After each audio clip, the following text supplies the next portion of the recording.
Welcome to the Model Health Show. This is fitness and nutrition expert Shawn Stevenson, and I'm so grateful for you tuning in with me today. I'm pumped about this episode. We're talking about a subject matter that is so overlooked in our world today, especially for us adults. Kids have this dialed in, but as we get a little bit older, we start to put this on the back burner, and we don't realize how impactful it is in all areas of our lives. In fact, this subject can influence upwards of 1,200 different genes in our brain. All right, the expression of genes that keep us younger, longer, that bring more vitality to our lives, creativity, problem solving. The subject is play. All right, play. When's the last time that you played, that you got out and just played? And for many of us, we grow up, it's just a part of our lives. It's something we can't wait to do, right? Recess. All right. Recess was a major. If people ask me growing up, like, what is your favorite thing about school? Recess. All right. That'd be the first thing that comes up. This is when we play kickball. All right. We play kickball. When I was in third grade, I came in contact with the kickball legend. All right. It was a little Vietnamese kid, my friend, and his name was Say Cao. All right. Say Cao. He was a living legend in kickball. All the rest of us, we'd kick the ball as hard as we could. It would stay in the yard. Not Say Cal. He's kicking it over the fence. All right. Watch out, cars. That red ball is coming. All right. And so, we had such a great time just playing and trying different things, playing different sports, playing dodgeball, just running around, playing tag, freeze tag. You can't move. Somebody tags you in freeze tag, you can't move. Your friend got to come untag you, right? And just the different creative things that we would do playing as well, and just using our imaginations. Little did we know that this was actually training us for things that we're going to experience later in life, and how to adapt to situations, and how to control ourselves, and things that we're going to be talking about today. And actually, this is just a small morsel, small piece of the information that's featured in a new book from our special guest today. And we're going to get to that in just a moment. Now, one of the times that I first met our guest was in relationship to some of my friends and family over at Onnit. Now, for me, I love Onnit because, number one, my favorite thing that Onnit carries is their MCT oil. It's emulsified MCT oil that's kind of like a coffee creamer. And the reason that I love it so much is highlighted in recent research coming out of Yale that found that even though there are all of these, there's hundreds of different nutritive components of food that we know about, even thousands, and there's so much more that we still yet to discover. There's only a handful, there's only a couple of dozen that can actually cross the blood-brain barrier and actually feed our brain cells, to actually nourish our neurons, which for many of us, we've been conditioned, and this is what I was taught in my conventional university, that when we're born with our brain cells is basically what we have for our entire lifetime. They can grow and adapt and change based on neuroplasticity, but what you get is what you got. But today we know that there is something called neurogenesis, and you can actually create new brain cells in different parts of the brain. Not all, but it's really fascinating stuff. But it is important to take care of the brain cells that we have, and we need to feed these brain cells. And your brain has a different diet than the rest of your body. It's referred to as neuronutrition. And MCTs are one of those rare nutrients that can cross the blood-brain barrier and actually feed your brain cells. That's how powerful this nutritive factor in food really is. And so this is just number one reason why I love the MCT oils. Another way that they can feed your brain is the fact that MCTs can trigger your body to produce more ketones. Now, we all know that we can produce more ketone bodies, which is an alternative fuel source, kind of a cleaner burning fuel, by having a low carbohydrate, higher fat diet through fasting. But even if you're not doing either of those things, if you consume MCTs, your body produces ketones, which also are able to cross the blood-brain barrier and feed your brain cells. Super powerful stuff. Highly recommend you check it out, because not only do they have the kind of clear MCT oil that you'll see a lot of different places, but they have emulsified MCT oil, which again is kind of like a coffee creamer. You can add to your coffees and teas. Super easy to mix in. They taste phenomenal, and I use them pretty much every day. You know, it's 365 days in a year, maybe 366 on that leap year. 362 of those days I'm having Onnit's MCT oil. All right, I love it so much. One of my favorite things. Hop over to check them out. You get 10% off everything they carry over at onnit.com/model. That's ONNIT.com/model. You get 10% off everything that they carry. Pop over there, check them out. And now let's get to the Apple Podcast Review of the Week. Another 5-star review titled Literally Love Every Show by Meme.go. The information is exactly what I need to know, am interested in, without all the fluff you usually experience in shows with similar content. That does not mean the subject content, depth, or credibility is light instead of fluff. The show is filled with insightful, beneficial, eye-opening, and motivating facts. Studies and stories from both the host and reputable guest speakers. Become a better you by listening. Awesome. And speaking of reputable guests, our guest today is absolutely incredible. And by the way, thank you so much for leaving me that review over on Apple Podcasts. Please, guys, keep the reviews coming. I appreciate it so much. And on that note, let's get to our special guest and topic of the day. Our guest today is Aaron Alexander, and he is a pioneering manual therapist and movement coach whose clients range from A-list Hollywood celebrities to professional athletes and everyone in between. And since 2014, he's been interviewing the world's preeminent thought leaders on physical and psychological well-being on his top-rated Align podcast. And when Aaron isn't writing or speaking, he can be typically found somewhere in the Pacific Ocean or on the original Muscle Beach in Santa Monica, California, doing his incredible movement practices and teaching. And he's got an awesome new book, and that's what we're going to be diving into today. So let's jump into this conversation with the awesome Aaron Alexander. For me, I was curious, and you got into it a little bit, but what was your initial interest in this space, in health and fitness and movement? And I know you described yourself as like at one point early on as like a baby giraffe, I think. Yeah, I'm still working on it. So what was the catalyst for you initially? Deep insecurity. So going into like before getting if a photo would happen, which wasn't as regular as it is now in high school and middle school. But if a photo would transpire, I knew it was about to happen, I would literally run to the bathroom or someplace where people couldn't see and go and like do some push-ups and some pull-ups and kind of like clench my muscles in order to bring blood flow so I could be more vascular and have this like pump. So creating this conspicuous show of strength in the show in relation to like the elephant in the brain stuff we were talking about before. And so for me to feel, and I was like obsessing over bodybuilding in like most of the unhealthy ways, minus steroids. I never took steroids. So I would, in high school / middle school, but especially high school, I would go to the bathroom every 2 hours, like without a doubt, every 2 hours. Like I didn't have an alarm, but I knew, the hours. And I would slam some kind of protein smoothie or some kind of creatine, glutamine, whatever acronym drink that I could find, because I had the belief that if I was small, really what it boiled down to is like I wasn't enough, or I wouldn't be worthy of love, I think, getting into like kind of like Tony Robbins type talk. So that was the beginning stage of that. And then perhaps a story that would make sense with that was like a sensation of feeling unsafe. And so if I feel unsafe in my home environment, then my story that may or may not be accurate it would make sense that I wanted to pack on and kind of build up the barriers and the walls around my biological environment. Mm-hmm.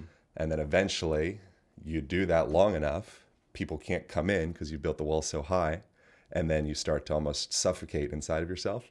And then you have to figure out, okay, how do I break this thing down, reverse engineer the system, and build from a healthier place? Yeah.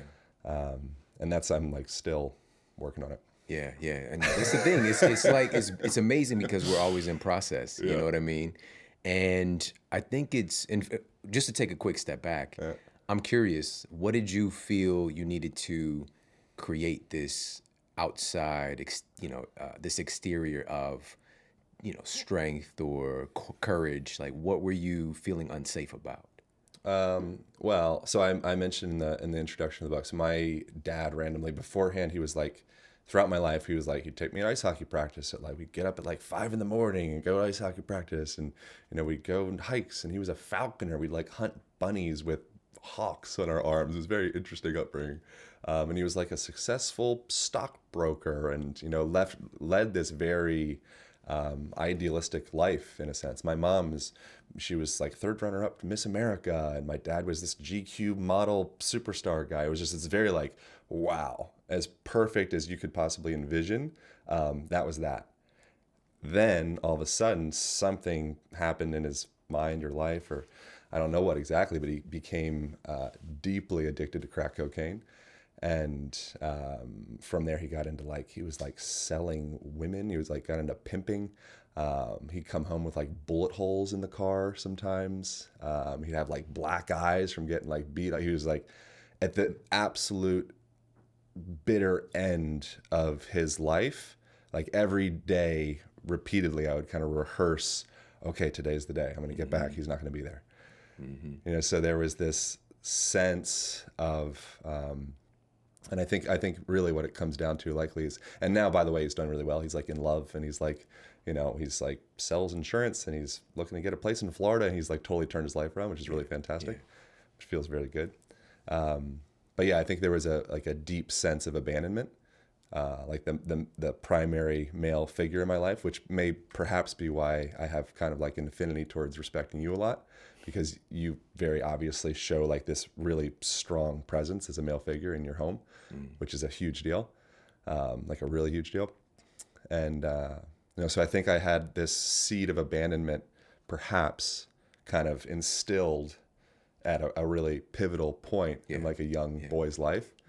And then from there, you start seeking out these various different signaling devices to kind of seek love and validation and acceptance. Yeah, that's a story. I don't know how accurate that is. It's from your perspective. But for me, man, it's just like when I see you and when I met you, this was years ago. These are the things you would never know about somebody if you just see them and you see what they're up to. Yeah. But it's that story, and it defines who we are.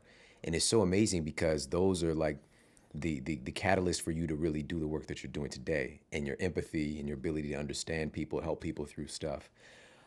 So what was the shift though that took place from, the bodybuilding obsession to something that's more, we can use the word holistic. Yeah. I think naturally, like there's a Einstein quote, the particle is contained and regulated by its field. So like the field, like you and I are these particles, everybody in the room, we're all these little particles, and we're all being contained and regulated by this room.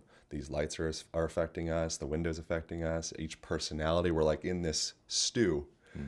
So by you changing your environment, sometimes that's the most powerful thing you can do to create a mental, emotional, physical shift. So as long as you're in a toxic aquarium, it's like, we're like, oh, I'm feeding the fish all the organic food. I got all the On It supplements. Like, the fish is still sick. They're on it. What? They're on it. Like, what's going on? We're like, well, have you checked the water in the aquarium? Like the field that the fish is contained in is regulating it in such a way that's it's not possible for it to all of a sudden just become that vision that you have for the fish. And so when I was 18, I moved to Maui, Hawaii, and kind of just like up and left Lancaster, Pennsylvania, like Amish country. Wow, that's a move right there. It was a move. Wow. Yeah. Yeah. And I think just being there, like I just got back, we did a bow hunting trip and kind of did like a revisit. It was very interesting to get to go back literally just a few weeks ago and re-see and experience that environment from the eyes that I have now as opposed to the eyes from 12 years ago, and realize like, man, just being there, you can't help but be changed. So that's in part inspiration for at least a section of the book, that you become your environment, kind of like Bruce Lee stuff. So by being around those clouds and the open sky and the cold water from the waterfalls, and then also being around the other people that made a choice to be in that place, and that are also at the same time being formed by that place with you, it's like you're going into like a new stew, new ingredients. You can't help but be changed by it. It's a human gumbo, man. That's amazing. Yeah. Obviously, and for folks that are listening, you've worked with a lot of people, you've helped a lot of people, you're creating a movement now with the Align method. And for me, one of the things that really jumped out, and even seeing you sitting here, for those who are listening, what guys, make sure you're checking us out on YouTube as well. But my man has got this incredible alignment, and even how he's sitting in the chair, cross-legged, and just you're the walking representation of what you talk about, first of all. But one of the things that really jumped out was not just the fact that posture matters, right? When we talk about alignment, posture is one of the terms we use. Yeah. But you dug in the book and talked about how our posture actually affects our thoughts. Our posture is a representation of what's happening with us emotionally. Yeah. And when you hit that note, I started to just look around and see it in my environment. Right. And I saw my son, Braden. He was trying to cook some eggs. He's 8, and he can cook eggs, but it's been a little bit. And he's trying to cook them differently. He's trying to get the flip boy, right? He's trying to do a flip. And so he did the whole thing, cracked the eggs, and he's doing the flip, but the flip was not successful. And immediately, boom, shoulders dropped, head went down. And I went over and I adjusted him. I lifted his chin up, lifted his shoulders back. Oh, good. And I was like, man, nobody is good at something the first time. It takes a little bit of practice. And so he immediately, I seen it change his state, just adjusting his posture. And I saw him responding with posture that was conducive of losing. Mm-hmm. And he'd probably, if he tried to flip again in that hunched over state, it's probably going to suck again. Yeah. And so can you talk a little bit about that in just some of the research and how our posture affects our thoughts and our emotions? Yeah. So there's one really interesting study that we mentioned there. Was done in San Francisco State University, and they had 2 different groups of students going into what we call, I break down 5 postural archetypes and the relationship with the personalities and felt state of that physical experience. And so they had one group of students go into what we call the mopey posture, and then access different memories from that position. And then they had another group go into what we call the aligned position, which also, like Amy Cuddy, Harvard researcher, you could call that like the superwoman or power pose, going into upright, shoulders back, arms up overhead, and accessing memories from that. And what we found, you alluded to Tony Robbins stuff before, amongst other things. Other people get into what we were talking about as well, but we're continually anchoring certain positions and music or anything to emotions and memories and states. Right. So when people are in that hunched over position, you've been anchoring that position since you've been a child, that, oh, Shawn lost, or oh, Shawn's sad, or oh, you're breaking up with me. Mm-hmm. Or oh, I'm losing the job. Like, I didn't make, like, your shoulders roll in, you have that medial rotation, the head of the humerus comes in, you got hyperkyphosis of the spine, maybe valgus knees, and like whatever anatomical description you want to put on it. It's essentially just ways of saying the body starts to collapse. Mm-hmm. When the body collapses, that's an indication of defeat or sadness or disconnect or disassociation. And so when the students were going into that pattern, all of a sudden it's easier for them to drum up these memories of feeling bummed out. Yeah. When they go into more of this other upright position, well, we've anchored that position throughout the history of at least our lives, I would say beyond into ancestry and beyond, but at least the history since you've been like a little baby. When you go into this open, expressive position, that happens when something beautiful happens. Your mother loves you, or, you won the soccer game, or you're like, we did it. No matter whether you're, blind, deaf, whatever it may be, everybody wins in the same position. Yeah. Everybody loses in the same position. Watch a hockey game. At the end of the game, if they're going through and doing like the little dabs and fist bumps, you can see the team like, okay, that team won, and that team lost. Yeah. And so we're continually tuning our nervous systems and our personalities and even our memories based off of the structure of our body. So something that I say in the book is like your cells don't have eyes, but they can feel you. And you literally, an unnecessary term for that is called mechanotransduction. Mm-hmm. So as you go through and you twist and turn and pull and compress your cells, they end up having a biological chemical response based off of that movement. Right. Mm. So right now, as we're sitting here, we have a choice to go through and mechanotransduce ourselves into feeling, more creative or more confident or more strong or circulating lymphatic fluid and blood and interstitial and all that stuff. Or we can mechanotransduce ourselves into collapse. And if you look around the modern world, ever since, the disease of affluence or affluenza, the royalty sits up in the high chairs, and then they look down at the peasants who are going into those positions that have been self-tuning mechanisms for millennia. A person that goes down and squats all the way down to the ground in Thailand, smoking a cigarette and eating some pad thai or whatever, they're literally tuning their hips, they're tuning their ankles, they're circulating all those vital fluids for their health. And so we have the choice to be smarter than the present mold that forms us into kind of a statistic in a way.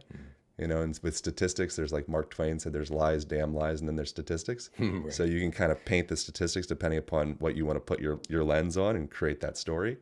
But as far as statistics that are mentioned in this podcast and my podcast, and they seem very apparent, statistically, the Western culture is veering more towards usage of anxiety medication and antidepressants, and even like suicidal ideation among adolescents. Among especially white middle-aged men who conceivably would be like the king of the world right now in this present culture. They're, for whatever reason, coming to the point where they want to end it. So like, what is that? And so the aspect of that conversation that I see there's a deficit is the mechanical conversation around all of those sensations. And so it's easy to say, oh, it's the phthalates in the bottles, or it's the electromagnetic frequencies in the lights, or it's the blue light, or it's the loneliness, or it's that. I think loneliness is a big one, actually. But the thing that I don't hear enough of is the movement conversation. And so that was a big part of why we wrote the Align Method. So just to recap a little bit, our movement and our posture is literally connected for years and years of our lives to certain emotions. And so by changing our posture, our brain is kind of hardwired those connections. Those neural nets are connected to certain feelings.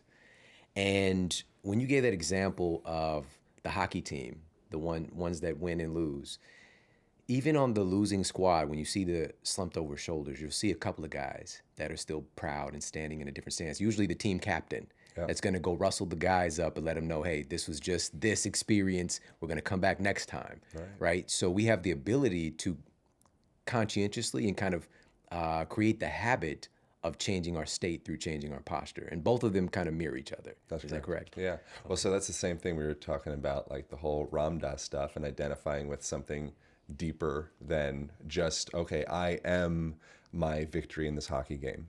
Or I am the stock market, or I am the housing market, or I am, any of that, the success of this podcast. If I attach myself to that, then I'm in really slippery, vulnerable territory. But in the end, it's like the difference between infinite games and finite games, which is an interesting read. We can be living in a world where we are playing infinite games, and the goal of the game is to keep playing. And it's like, if I'm just like smashing my opponent, it might feel good temporarily, but like I want my opponent to come back. Like ideally, in the end, like the longest longitudinal study was done in Harvard, and it started, I think it was like 1936, and it was about they were tracking or following people throughout their whole entire lives, including their kids, their offspring. And what they found is the people that, and I'm pretty sure, almost positive you already know about this one, the people that were the healthiest into old age were the people that had significant relationships, and they felt connected, and they felt like they had a tribe, and they felt like they had a purpose. So if your goal is to just, go around smashing your opponent and, being the best, it's like, well, you really, you want, Jordan Peterson has said, like, the way to play the game is play the game that's you're invited back. You're like, we don't want to smash the game. Yeah. And so at the end of the game is like, if you don't identify with it, and the whole time you were just grateful to be there in the first place, like, think like there's so many people at any time you can be immensely grateful for everything that you have, or be just completely bummed out and miss the whole thing. It's like literally just a lens shift change. That's true. And that's like Viktor, I know I'm kind of bouncing around, but Viktor Frankl, the guy that wrote Man's Search for Meaning, really important book. He called himself, he's like, I'm more of an optometrist than a psychologist. So what I'm doing is I'm changing people's vision ever so slightly, and then from there, then that's the shift. From there, their life starts to change. And so if we can go in and realize, like, at any moment, you have everything that you could ever possibly need. And also there's the choice to kind of neglect all that and just say, woe is me. Right. Facts. Yeah. This is a good transition point to, and this is one of the special things that's in your book, talking about the importance of play. So you even noted that play in the research, which this is just crazy, and I want people to get this, but it's been found that play in this experience of, like, even that word, we got to kind of define it a little bit, but it affects like 1,200 brain genes, the expression of certain genes, just by implementing play into our lives. So why did you feel the need to put this in the book? And first of all, let's kind of define what it is, because you just mentioned smashing the opponent. So is this together with that? It could be. So play is another one of those self-tuning mechanisms that the human animal has had on board since forever to heal itself.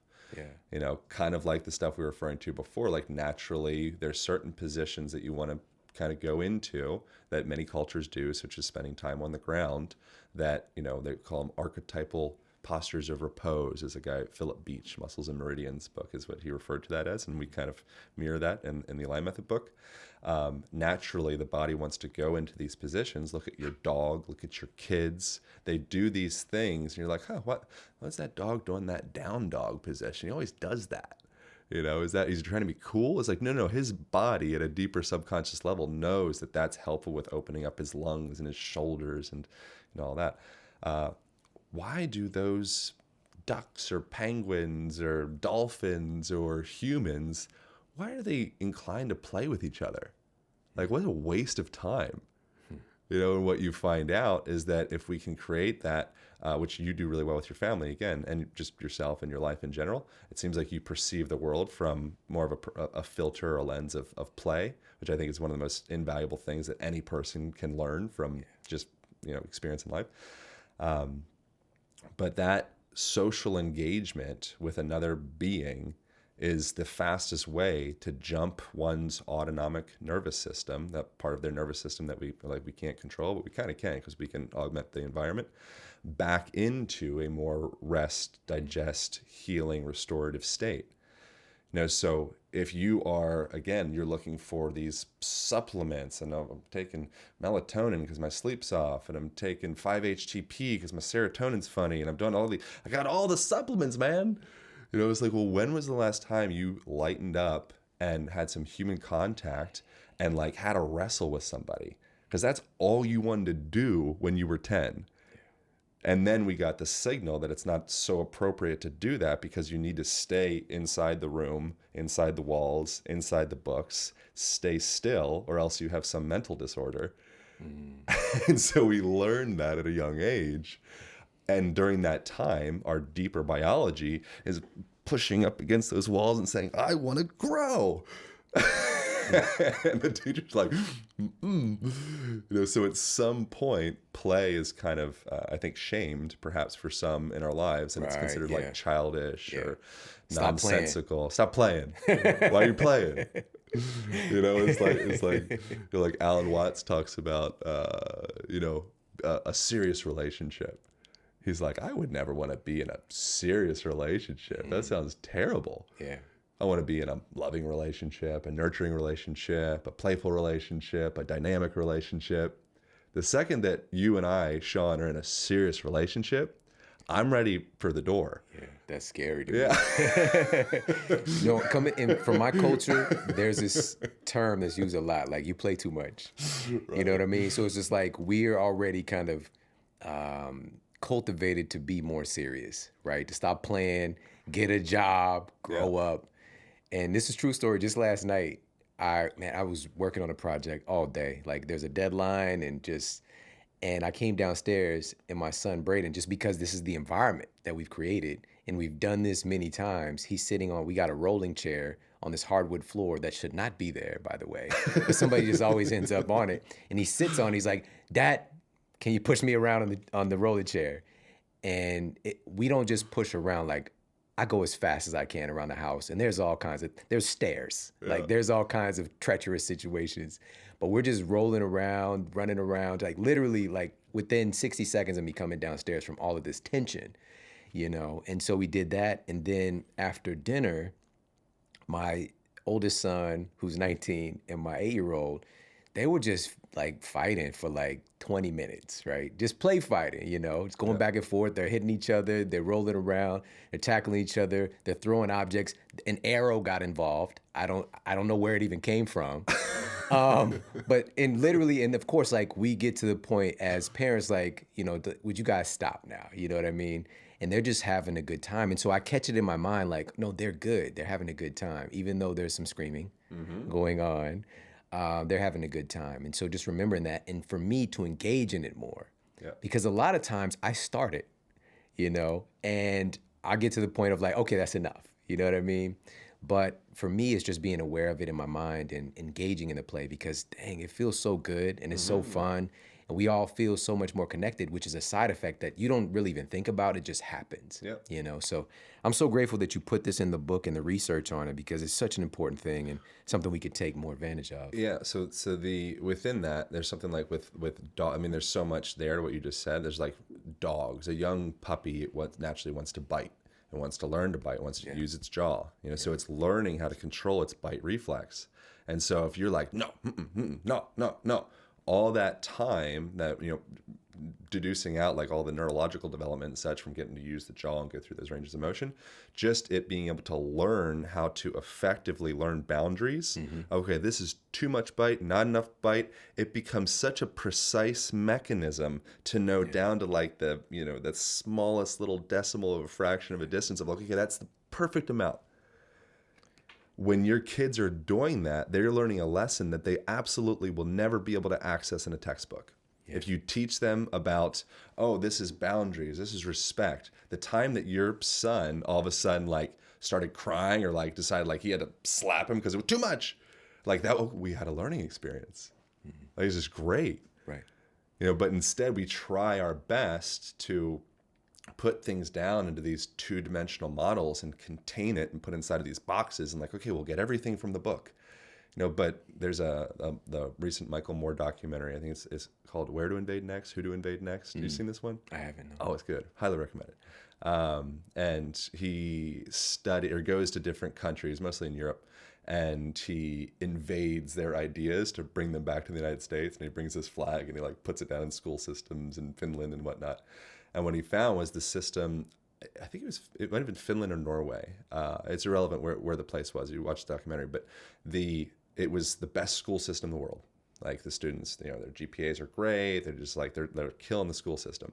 And what they find with that place is that they have actually more recess. They go to school later. They get out earlier. Homework is not a thing, because like if you're going to come here and sit in this room like we are now, and we're sitting down and we're talking, and we're exchanging papers and documents and doing all this stuff.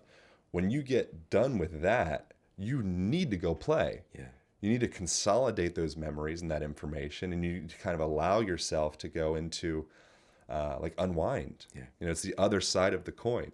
Yeah, absolutely. And I wrote down, when we're talking about play, I wrote training next to it a few minutes ago before you mentioned that. Yeah. Because it's training for how we live our lives. Absolutely, man. I love that, man. And trying to uncover how to address boundaries and how much tension to use in certain situations. I love this so much.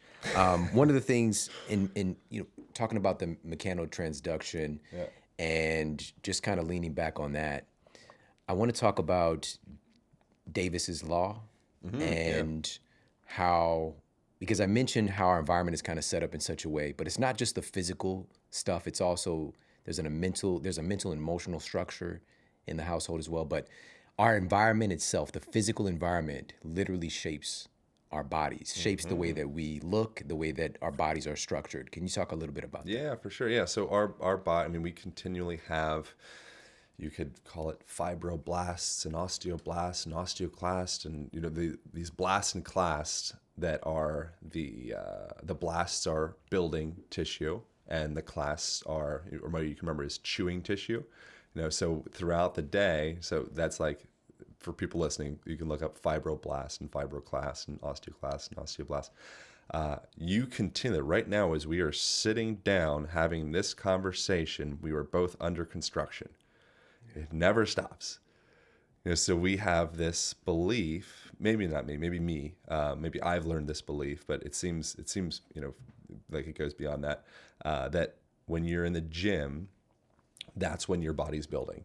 And when you're at the yoga class, okay, now we're doing yoga, or Pilates or what have you. But the reality is your body, like so many things, it doesn't have boundaries like that. It doesn't know the difference of, okay, now Shawn's using dumbbells and now Shawn's drinking tea. It just knows that whatever Shawn is guiding this ship, we're going to follow suit and kind of build because we trust Shawn's direction. And so right now, as we're sitting here, we're literally going through this process. You can imagine scaffolding wrapping our whole body and all of these cells tearing down old patterns and building up new patterns. And so if we can start to bring some attention into the way that we inhabit ourselves on a momentary basis, then all of a sudden, literally your whole entire day can become an opportunity for developing your mind and your body and your movement. It's like a hashtag thing that I use. So every moment truly is an opportunity if we have the basic mechanical understanding and like a splash of intentionality. That's the recipe, along with some care and acceptance. Yeah. Right.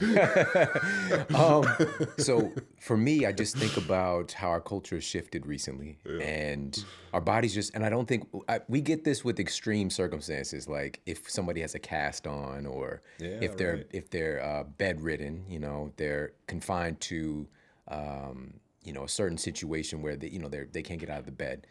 But this happens all the time. Like our bodies become adapted to chair sitting. They become very good at chair sitting. Yeah, great at it. And so then when we try to go and do a hip hinge and lift something, a lot of people when we think about injuries and, I've spent time in, physical therapist offices and, just all these different health professionals, people aren't getting hurt like deadlifting.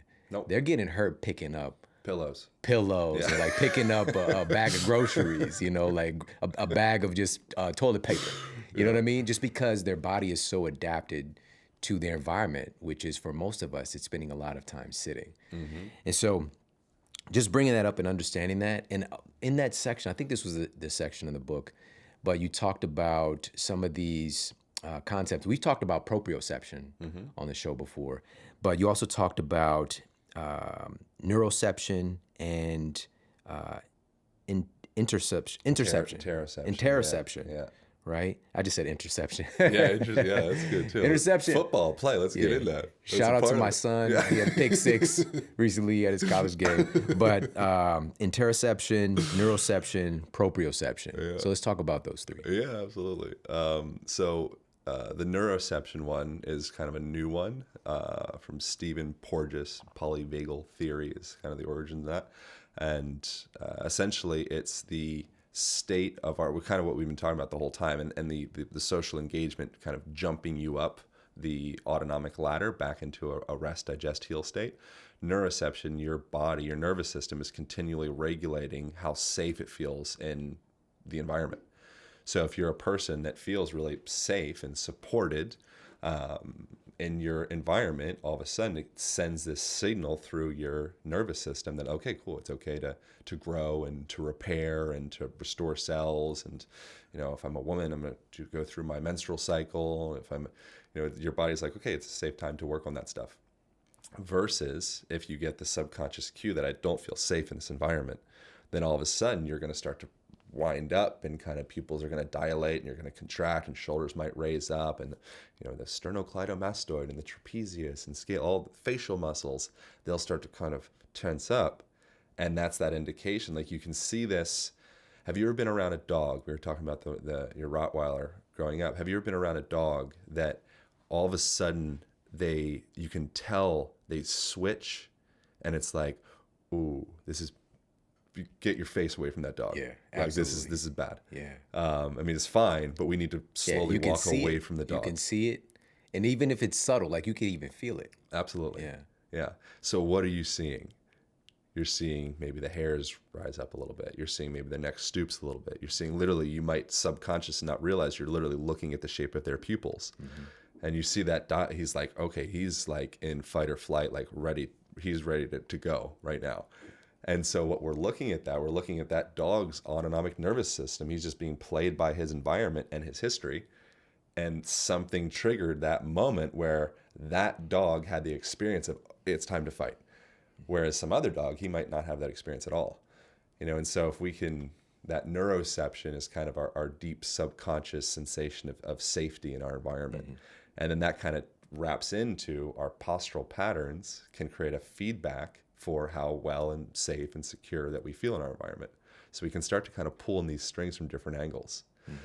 Interoception, not that we need to necessarily go in and bullet point define all of them, but interoception is your capacity, ability to feel inward. So feel like an exercise that I have in the book is to just feel your heartbeat. So something people can play with is a nice way to check HRV, which I know you've probably talked on here a lot about, is people can do it now. You can put your hand, I have my right hand on my left wrist right now, and just put it on check your pulse just right behind the thumb and feel into that. And as you're breathing, can you start to notice as I breathe out, that pulse will slow up a little bit. As I breathe in, that pulse will speed up a little bit. And no matter what the heck is going on in your environment in that moment, like I literally feel calmer right now just from like doing this. People listening, because they're being tuned by both of our voices, they perhaps feel a little bit calmer as well, because we're always playing each other's nervous systems. There's a whole chapter on sound. So that's a really beautiful, valuable practice, is to start to pay attention to your internal world. Like culturally, there's a large, from my perspective, a large deficit of observing our internal world. For the most people, like a large part of people listening to this right now, would be like, I don't even know what the hell he's talking. Observing my internal world? Like, what are you smoking? What are you talking about? Yeah. Because we're so culturally, we're much more materialistic, which is my origin story. If something wasn't like measurable and, I could put it in a beaker and I could hold it and grab it, I was like, I'm not interested. I just want the linear mechanics of what's going on. I'm very grateful for that background, because it gave me a support and a structure and a container to put all this kind of beads and internal world talk into. I think we need to have both. Absolutely. But with interoception, it's that your ability to feel like, even like, oh, I have a stomach ache. Oh, that's interoception. You're feeling like there's something going on in my belly. So the more that we can become quiet, the more we can start to gain a relationship with what's happening from the inside. And then when you have a relationship with what's happening on the inside, and that inside can start to speak out, then the body can start to heal in a deeper layer or level than if I was always bombarding myself with more allopathic medicine and more foam rollers and more bands and more stuff. I will do it. So that's a very masculine way of healing the body. And then there's like the other side of the coin of kind of like, what if we just listen to the body? Perhaps there's some messages in the body that I wouldn't necessarily be able to impose upon it from this stuff I learned in these books. Maybe if I put the books down for a little bit and I just listen, maybe there might be some inner wisdom in there. Yeah, that's powerful. And awareness really starts a process of healing, obviously. And I remember doing a show, and we were talking, this was really early on, about natural treatments for like migraines and headaches. We'll put that in the show notes. But there's an exercise that I would do with patients when they would come in, they have migraines and things like that, is just identifying, okay, where is the headache, right? And of course, like we do an exercise, eyes closed. And I'm not going to do that now just in case people are driving, but you basically close your eyes and you really scan and find out, where is the headache? How big is it? What color is it? Right? And you start to see it, and as we ask, like I would go back and repeat the questions, and again, just check out that episode, and it would change as you're observing it. It would change, because instead of this being this big grand thing that's just overwhelming and you can't identify it, it's happening within you. But we're so, again, externally focused, like you said, we can't really identify where things are happening. So this is such a great exercise for just really being more present in our bodies. But how does this differ from proprioception? Yeah, right. I was gonna say, I was like, I never defined proprioception. So proprioception is your body's awareness of where your physical parts are in space. So me growing up in like the introduction of the book, I mentioned like the confused baby giraffe, bowl cut, buck teeth, like the whole thing. My proprioception was a little funny because I had these long, lanky limbs, and they were like, they were everywhere. What's the blow up inflatable guy that sells cars? I don't It's know. like swinging Slender around. Man? Is that Yeah, Slender whatever Man? I that don't is. know. That was me. I still have remnants of that inside. And if we can start to gain some semblance of where our parts are in space, it's a much more, you feel more embodied, more autonomous, more stable, more secure. Or you can go the other direction and veer more towards hypermobility, and then you will start to feel, and there's a reason that people will tend to veer towards that. It gets into the postural archetypes that we talk about in the book. But you will see certain personality types will veer towards certain activities. So a person that's really stretchy and they're vegetarian and they love color on the wall and they're creative and all that, and they just love yoga and ecstatic dance. That's great. That's beautiful. But it's not 100%, but perhaps stability and support is not the easiest thing in their lives. So maybe they might show up a little bit late. Maybe they have all these amazing ideas, but very rarely do any of them actually get done because they don't have that containment to drive forward. And then the other side of that spectrum would be more like a swall type person, where it's like they have all the linear structure, they're just like slabs of muscle and just weight and push, and they've got all that stuff. But perhaps what they could use a little bit more of is a little bit more of like nurturing, a little bit more creativity, a little bit like less linearity in their world. And so we can converge different people because every person's a different ingredient for the stew. Then we have this really beautiful recipe. So there's no one postural archetype that is better or worse. It's just you want to you want to be cognizant and curate which ingredients you're kind of putting into the stew. So if you just surround yourself by all bendy people, then it's like, that's great. You'll all get along, but you might never get anything done. Right.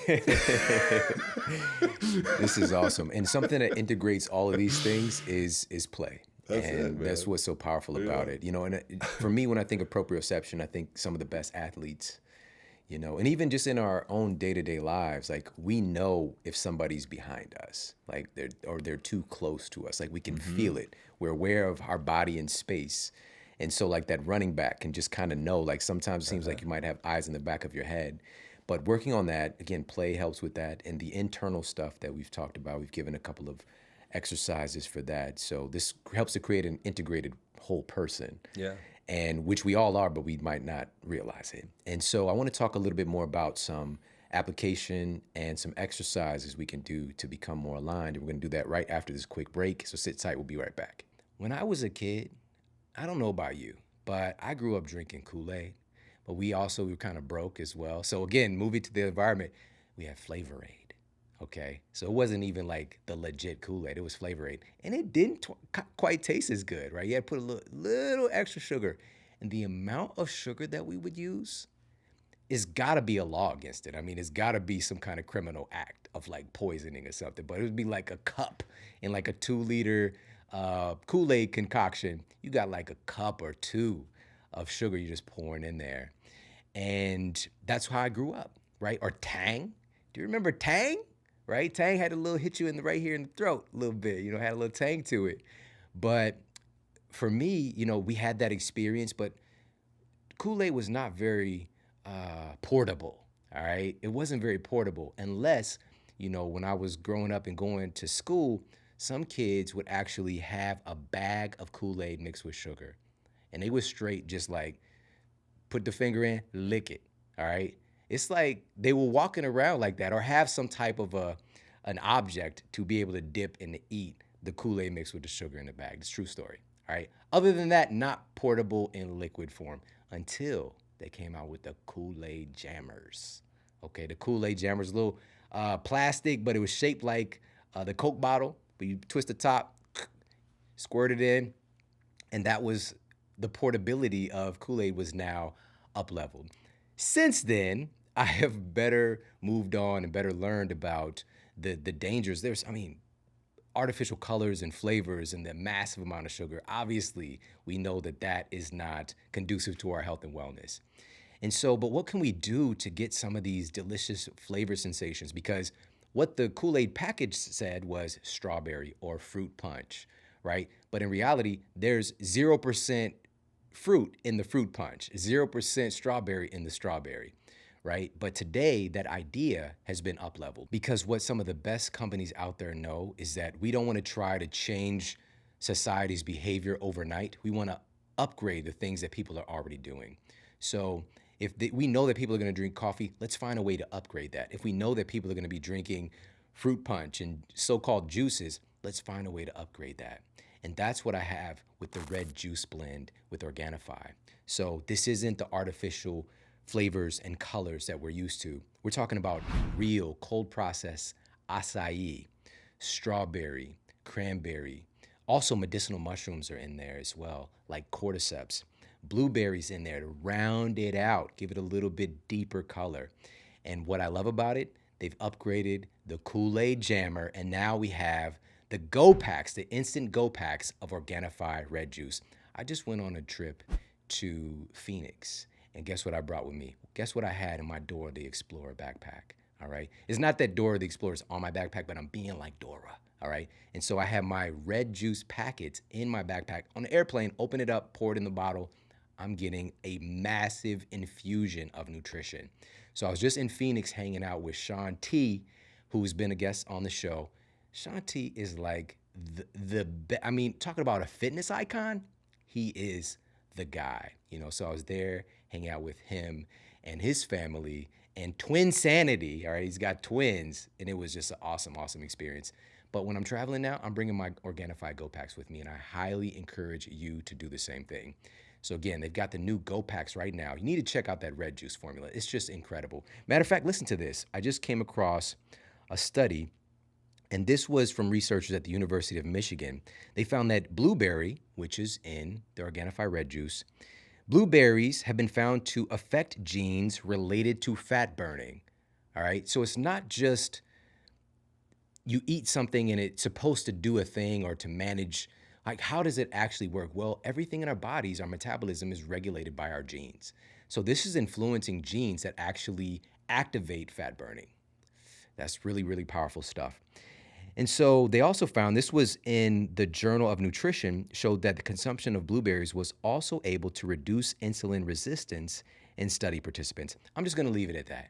All right, that's enough right there, because there's so many different incredible studies that are finding the efficacy of these really powerful fit fruits. And it's, again, low temperature process, low sugar, but it tastes yummy. Organifi red juice. So head over there, check them out right now. It's Organifi.com/model. You get 20% off. All right, that's ORGANIFI.com/model for 20% off. And now back to the show. All right, we're back, and we're talking with Aaron Alexander about his new book, The Align Method, that I have right here. Definitely pick this book up ASAP. And before the break, I mentioned that I want to talk about some more things that people can put into play. And I would love if you can share a couple of foundational mobility techniques, like the contract relax, for example. Yeah. Let's talk about that. Yeah, absolutely. So I think it can become confusing being in a body, and it feels like it's complicated. Am I picking that thing up right? Am I breathing right? Am I looking right? Like, how do I walk? What's my gait pattern? Is this right? And what we broke down in the third chapter of the book was basic fundamental principles to kind of like how to operate the body. So you can think of your body kind of like a cell phone as a fine analogy, where if you understand basically how to use the apps, you get on your Gmail and you press inbox, press the thing, press send up there. It's not that complicated. You don't need to know about the LED screen and the wires behind and it's transmitting out to space. Like, you don't need to know any of that to effectively work your cell phone. So it's a similar thing with effectively working your body or driving your body. So in particular, the contract relax is just a nice method that people can do to create like it almost feels like I'm sure you've used this technique before. Yeah. Is probably what you're asking about. It's almost like magic. Yeah, it's nuts, man. So another way to say is PNF, proprioceptive neuromuscular facilitation. It's just fun to say. There's no reason to remember that at all. And essentially something that people can do right now is, say you are kind of hunching over, looking at your phone and checking your messages, and then you're on the computer, and then you're driving in your car, and you're all these positions that are kind of bringing you into that forward upper cross syndrome with your neck is another fancy term for like forward head posture, shoulders being rolled forward. Something you can do to begin unwinding some of those patterns, and almost like a magical way, is first stand up nice and upright in what we call the aligned standing position, aka Tadasana or mountain pose. So get yourself upright standing, and then from there reach let's say your left hand, if we're going to work on the left shoulder, down to the ground, so to create some length within the neck and the shoulder and all the way down to the hand, creating some length from your ear down to your fingertips essentially. And then from there you could start to keep that length, keep reaching down to the ground, reach, and then you go out to the side, and then you could just grab a doorway or a wall or anything to kind of leverage off of. And then you're going to slowly turn your body over to the right, since we're doing the left hand, and then from this position you'll feel a lengthening through all the way from that wrist all the way up through the neck. You're turning your head to the right, and then you can press that hand against the wall for just about 5 seconds. Hold that contraction, and then I don't know if you wanted me to go through a whole thing, but I think this is the easiest way to describe what it is. So you got to hold that contraction for about 5 seconds. You can go anywhere from like 20% to like even 80% if you want. Feel it out for you. And then relax after that 5 seconds. Emphasize the exhalation, because that exhalation puts you more into that stretchy, rest, calm, digest, parasympathetic state. And then have a moment, relax, and then do that process again 2 or 3 times. And you will notice like it's almost like magic. It's very fascinating. I do the doorway stretch. When I do that, man, like for me, and I've been doing this, it's so crazy that I'm doing this again now recently, but there's always something new. So you get away from the basics sometimes. Yeah. And so I was having a little bit of trouble with my AC joint. And it was because of, and you know, when I went to see a physical therapist friend, and he's just like, I'm really impressed with your alignment. Yeah, cool. I was like, well, what's wrong with me then? And then we did a couple of tests, and just my my overhead, you know, like just my ability to pull my shoulders back was a little bit questionable, you know, compared to other things. And so I started to do the doorway stretch and doing the contract relax like I used to do, and can you talk about how that actually works? Because it has to do with your brain, your nervous system, and the muscles. But when you contract and then when you relax, your body opens up so much more, like several inches more, that you would think I should just be able to do this. Yeah. But you kind of trick your body into, well, let's not say trick or treat. Yeah. Right? You treat your body into doing this movement and opening yourself up. Yeah.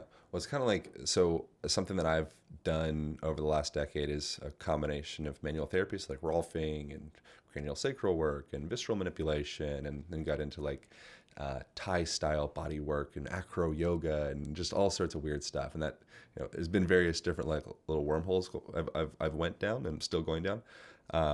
And one of the techniques you could say that I'll do with clients occasionally would be taking them deeper into a pattern.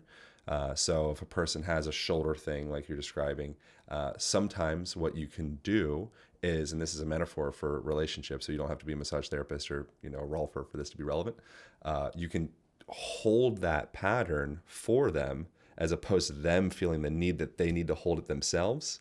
And then so I'll actually take them into that. So as opposed to being the guy that's like, you know, you have a relationship with an alcoholic and you're like, you jerk, like you're ruining the what are you doing? Pushing them out of the pattern. What if we go, I got this kind of from a woman called Byron Katie. What if we go the opposite and we love the pattern? You know, we go in like, okay, like you need alcohol. Like, okay, like let's, you know, I'll be with you while you drink. And I'm going to love your pattern. I'm going to love you where you're at. And then sometimes what that can create at a neuromuscular level, again, I'm kind of bouncing back from like metaphor to literal, you know, bicep tendon stuff, At a neuromuscular level, if we can take that pattern into, I'm describing a passive approach right now. I'll get back specifically to the contract relax. We can start to, that person will start to feel safe enough to release it. From the contractive place, we're doing something where we're kind of sending the signal that like, okay, he's supported, he's contracting enough. So deep down, I don't need to maintain that contraction because his nervous system's already kind of going overboard and contracting already. So, okay, so I'm going to back up and kind of release that contraction for a little while because I'm getting the signal that he's well contracted in that place. So you can kind of play your nervous system. I know I bounced around from like more of like a therapeutic perspective back to just like doorway stretch. But we can play our nervous system just the way we can play, from a physical perspective, also in like a talk therapy perspective or like any relationship. Like you working in your body, what you are doing is you're gaining a relationship with your body. And a person that has a deep relationship with their body is an invaluable asset. So if you're with a person that's like, I have a lot of friends that are, they're like world-renowned parkour athletes and ninja warrior athletes and extreme whatever, slackline, highline, all that stuff. The amount of physical intelligence and a depth of relationship that they have with their body is something that there's no way to replicate it. No robot will ever be able to do that. It's like there is something special about that. And you think, and I know I'm kind of jumping away from contract relax, but I think this is interesting. A robot to be able to do a computer algorithm could do like chess and beat the world's best chess master. It's like, it's not that big of a deal. But get a robot to do what we've been doing this whole time and reach out, grab a cup of tea, bring it up to your lips, drink the tea, and bring it back down and not make a big clank and knock the mic over and all that stuff. Huge deal. We haven't figured that out yet. And so we put so much emphasis in our culture, I think, of like, wow, like you're great at chess. That's amazing. I think that is amazing. But I don't think there's as much value put from what I see in cultivating a physical relationship with yourself. Yeah. That's powerful, man. One of the things that you mentioned a little bit ago was our being on our phones and that posture with the head down, shoulders slumped forward.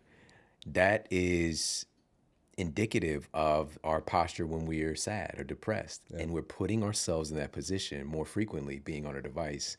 So I just wanted to throw that out there for folks because we might not be aware that we're doing it, and start to even just change your posture when you're on your phone. But with that said, something that also helps to kind of open us up and to decompress is getting our hang on. And you talk about that in the book specifically, which I was really happy to see. Talk about that, the importance of hanging and decompression. Yeah, so that was, as you were saying, the AC joint stuff, that was like, I was like, oh, hanging chapter, like that's it, that's the medicine. And so arguably, it's not arguable that our shoulders are built to brachiate or to hang. It's just a fancy word for hanging. Whether that comes from ancestral roots of arboreal creatures hanging through trees or whatever, I don't really care. What we do know for sure is that our shoulders hang better than that of monkeys. Like apes and humans, that's the more appropriate name for monkey bars, would be like human bars or ape bars. Like monkey bars is a total misnomer. Like we do it better. And so perhaps there is some key in the lock mechanism there that, okay, cool, we're structured to do this for whatever reason. Maybe it would make sense to do that and just see how it goes. And what you find, there's an interesting book called Shoulder Pain by a guy called Dr. John Kirsch, who's an orthopedic surgeon that saw patients for shoulder impingement and issues with the AC joint and all that. And what he started tinkering with was, what if I start to just give them this simple, free, easy, safe hanging protocol? And just each day, and we break this down in the hanging chapter of the book in the 5 principles. Each day, what if we just hang for a total of a minute and a half? So you get a pull-up bar in between your office, like in between here would be great. And every time you walk through that door, just give a little woo, like swing through, like have a moment, even smile for bonus points. And what you're doing as you go through that motion is you're literally restructuring the shape of the shoulder girdle. And what John Kirsch found with his work with patients was that a ridiculously high percentage of the time, he said 99%. I find that hard to believe, but that's what they said in the book. I never met John Kirsch personally, but a very high percentage of the time, the shoulder pain would go away just based off of this simple hanging protocol. So that's just one component to that. And I know we got to wrap up, so I'll wind it up. That is also opening up that space in between the ribs. So all of a sudden, all those intercostal muscles and all that space with the diaphragm, you're like opening up those bags. So imagine your viscera, your organs. It's almost like, imagine like if you were paragliding and you wanted to get full wind in that sail. That's the way the kite flies. If you collapse a part of the sail, the kite doesn't fly anymore. If you collapse a part of your lungs or your liver or your kidneys or your heart, all of a sudden the Shawn kite doesn't sail so well. And so as you're going through and just raising up those visceral bags, i.e., all of your organs, you are literally opening them up to start to begin that process of healing. So something as simple as that costs you absolutely nothing. The things that are the most healing for the most part are darn close to free. A pull-up bar is maybe $30, but you could get a tree branch, or find a doorway or anything if you want to do like rock climbing crimps or something. Human bars. Get yourself a human bar. And so the effect of that, and that's, there's like lots more free remedies throughout the book. But that's one that, it's invaluable. And then the kind of trickle down or trickle up, the long-term effect of that would be the impact on your postural patterns. So now my shoulders start to come back. Maybe that forward head posture starts to recede a bit. Maybe I have a little bit more elongation through my spine. My breath calms down. I'm breathing more with my diaphragm. I have better organ function. I feel more at home in my body. I'm also longer, more stacked, more confident. That every time I look in the mirror, I perceive myself a little bit differently. Every time I walk into a room, people perceive me differently. I'm creating this feedback loop, and I have a new belief system around myself. And now all of a sudden, I've changed my whole freaking life because, I picked up this book and started hanging for a couple minutes a day. So the little tiny, minute shifts that we create that we may not think deeply into in the moment, as they aggregate, a little eventually becomes a lot. And just adding a little bit of hanging each day eventually can become a really big deal. Yeah, man, there's so much good stuff in this book and so many other things I want to talk to you about, but I want people to pick the book up for sure. The chapter on floor sitting being a foundational piece, man, so good. And also information about how to structure our environment around us to encourage better alignment. So much good stuff in there. So definitely pick up the book, The Align Method. It's out right now. You can grab a copy. And I've got one final question for you, man. What is the model that you're here to create for other people? What is the model you're creating with how you live your life personally? I think the first thing that comes to mind with that would be releasing shame. If you're harboring shame of some aspect of yourself, I don't see value in that. And if doing workshops or, mostly like just walking into a room, oftentimes I heard Jim Carrey say, like, the reason that he was so kind of like his personality was so explosive and out there and wacky and ridiculous was that he was creating spaciousness for other people to kind of stretch beyond their like normal boundaries. And so that would be something, a model that I'm seeking to be in my own self, is just the process of like, I like loving everything. So if there's anything within yourself that you don't love, I think it's possible to love it. And the sooner that you get down to loving it, I think the sooner then we can start to evolve into a more comfortable place. Awesome, man. Can you let everybody know where to pick the book up? Where can they find the book, and where can they connect with you online? Yeah. Amazon, bookstores, wherever you get books, The Align Method. And everything for me is at Align Podcast. So I host a podcast that I'd love to have you back on whenever you want to. I think we've done 2 episodes or so in the past. Yeah, it's been a minute. Yeah. And this is interesting. This present moment is actually immensely big deal because I've already told you, you were I would say, I think maybe the first podcast that I started. I kind of have somewhat of like an obsessive personality in certain ways. And Me so, too. Yeah. And so this was the beginning of me obsessing over podcasts. And so I was at my place in Bend, Oregon. And I mean, I have a very tangible vision of me sitting on the ground, listening to your podcast and repeating and taking notes. And I was thinking this morning, I was like, I don't actually know where that like insatiable thirst for the information that you were putting out was coming from. I don't actually know why I was doing it exactly. But then that was the beginning of eventually starting my own podcast based off of, in large part, your influence. And then you were the first person, Shawn Stevenson, to say yes to come on my podcast 5 years ago. And that was the beginning of me believing that there was something to this. So absolutely, you are a pivotal part of the creation of this book. Bro, that's so powerful, man. Love you, dude. Thank you so much, man. Yeah. You know, and I knew, you know, certain people you could see like they got the juice, you know what I mean? And over time, you've just developed into this incredible person, and people are just, you know, attracted to you. And the people that I know that know you love you. And man, it's just been really cool to see. And I'm so pumped for your new book, and it's so well written. We talked about this before the show. It's well written. The studies that are in there, the stories, it's a masterpiece, man. Right out of the gate. So thank you, man. Thank you for coming on. Thank you, brother. Awesome. Everybody, thank you so much for tuning into the show today. I hope you got a lot of value out of this. I'm smiling from ear to ear. This is just what Aaron makes us feel, man. And very, very happy for this experience. And I think that this book is going to bring a lot of value to your life, because it's not just about our nutrition. It's not just about, you know, getting out there and grinding with our exercise and our sleep practices. All of these things matter, our community, but it's in the subtle things. It's in our subtle movement. It's in the way that we carry ourselves in the 99% of the time that we're not working out, and to be more mindful of those things, because those can be a huge domino that literally transforms our lives in all of those other areas. So really pumped about that. Pick up the book, The Align Method, right now. It's out everywhere books are sold, and we've got some epic episodes coming up very soon, so make sure to stay tuned.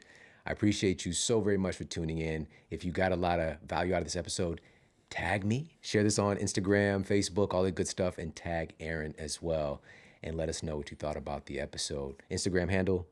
At Align Podcast, ALIGN Podcast. At Align Podcast. And check out the podcast too, all right? I appreciate you guys so much. Have an incredible day. Take care, and I'll talk with you soon.